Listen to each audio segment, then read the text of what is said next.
Two of the most important days of your life is the day you find out what you love to do and the day you actually do it. For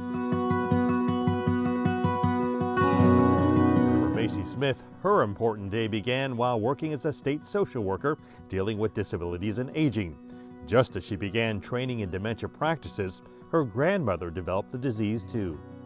I still really didn't know exactly what to do, so I thought until I had to really compartmentalize my roles, and I had to take on the role as the licensed social worker, later gerontologist, to be able to help my family navigate the long-term care system, which is confusing for no reason at all. But then also to provide that level of compassion and empathetic support to my family, but most importantly to my grandma as she journeyed through the disease process. Macie now runs a geriatric care management practice. She wrote a Dementia Caregiver's Guide to Care, which is featured on Amazon's bestsellers list for more than a year. She's just released her latest book, A Dementia Caregiver Call to Action.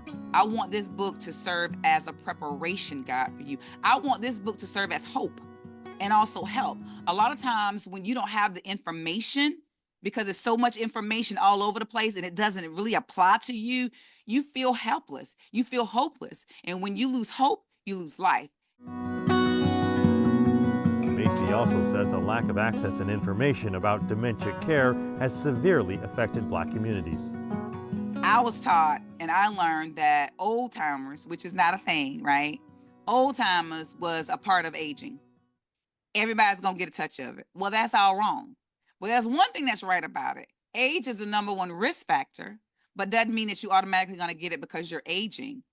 Then there are treatable causes of dementia, meaning medication side effects or interactions, lack of sleep, diabetes. These things are not explained to us as we're growing up. And the reason it's not explained to us is because our elders don't have that information.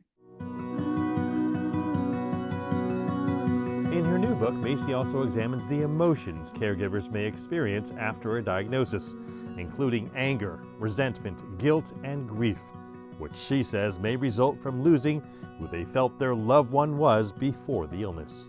Her book also reminds readers that their experiences are of value to others too. It is now incumbent upon you to share what you've learned with someone else who's going through or about to go through what you're experiencing.